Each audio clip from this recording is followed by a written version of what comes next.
আচ্ছা, আমাদের কারোর সাথে কোনো কথাও নাই, পলান্ডার বাইরে বল দিচ্ছে, আমরা কারোর সাথে কোনো কথা বলবো না। এবং পিছনে একটা হলুদ অ্যাম্বুলেন্স দেখতে পাচ্ছি, পিছনে একদম পিছনে একটা হলুদ অ্যাম্বুলেন্স দেখতে পাচ্ছি। দুইজন ভলান্টিয়ার বাইরে বলছি,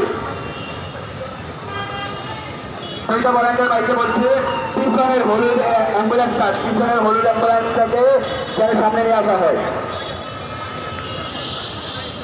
অপোজিট ল্যান্ড দিয়ে যেন পিছনে হলুদ অ্যাম্বুলেন্সটিকে চলে যেতে বলা হয়। অপোজিট ল্যান্ডটি ক্লিয়ার করে দেওয়া হয়েছে। আমরা আবারও বলছি, অপোজিট ল্যান্ডটি ক্লিয়ার করে দেওয়া হয়েছে। অপোজিট